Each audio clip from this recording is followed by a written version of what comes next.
Welcome everyone, आप सभी का स्वागत है हमारे यूट्यूब चैनल हिंदी शिक्षा संगम में।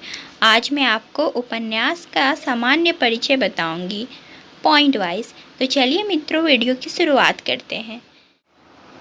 फर्स्ट पॉइंट में देखिए, लिखा है उपन्यास आधुनिक गद्य की एक प्रमुख विधा है जिसका जन्म 18वीं शताब्दी में पश्चिम में हुआ था। तो उपन्यास का जन्म 18वीं शताब्दी से पश्चिम से माना जाता है। दूसरा पॉइंट है, उपन्यास दो शब्दों से मिलकर बना है। उप अर्थात निकट, न्यास अर्थात थाती। तो इस आधार पे उपन्यास का अर्थ हुआ वह रचना जो सामाजिक जीवन के अत्यंत निकट हो।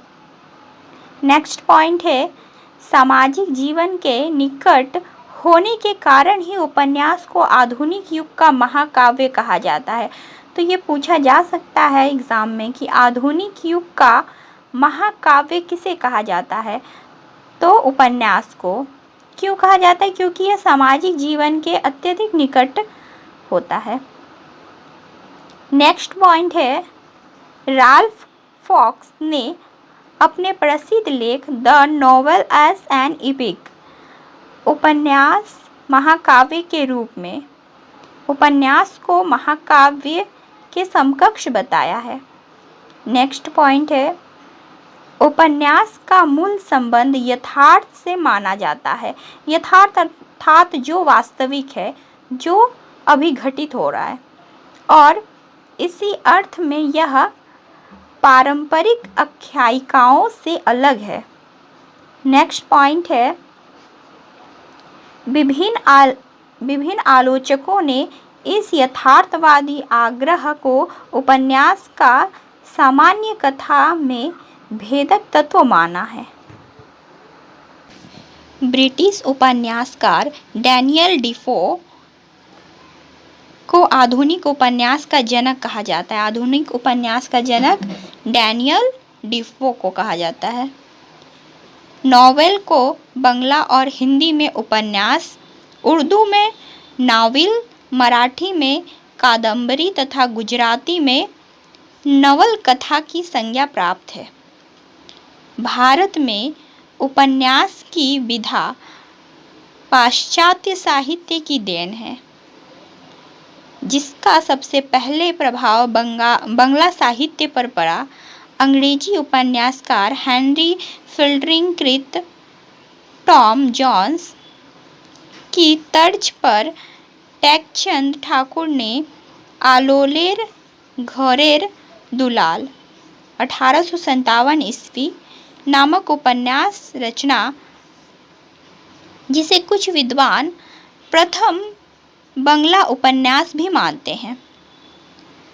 दुर्गेश नंदिनी की रचना कर प्रथम बंगला मौलिक उपन्यास के रूप में ख्याति प्राप्त बंकिम चंद्र भी अंग्रेजी उपन्यासकारों से अत्यधिक प्रभावित थे। 1862 ईस्वी भूदेव मुखोपाध्याय द्वारा बंगला में नॉवेल के अर्थ में उपन्यास पद का प्रयोग किया गया, जिसे बंकिम चंद्र चटर्जी ने अपनी रचनाओं के माध्यम से लोकप्रिय बनाया। नेक्स्ट पॉइंट, 1873 ईस्वी में दुर्गेश नंदिनी हिंदी में अनुदित होकर आई। तत्पश्चात 1882 ईस्वी में श्रीनिवास दास कृत परीक्षा गुरु का प्रकाशन हुआ, जिसे हिंदी के प्रथम मौलिक उपन्यास का गौरव प्राप्त है। यहाँ से पूछा जा सकता है कि हिंदी का प्रथम मौलिक उपन्यास किसे कहा जाता है? तो परीक्षा गुरु को। नेक्स्ट पॉइंट, इस प्रकार हिंदी के प्रारंभिक उपन्यासों पर बंगला और अंग्रेजी उपन्यासों का स्पष्ट प्रभाव देखा जा सकता है। हिंदी में नॉवल के अर्थ में उपन्यास पद का सर्वाधिक प्रयोग भारतेंदु हरिश्चंद्र ने सन 1875 ईस्वी में हरिश्चंद्र चंद्रिका में प्रकाशित अपनी अपूर्ण रचना मालती के लिए किया।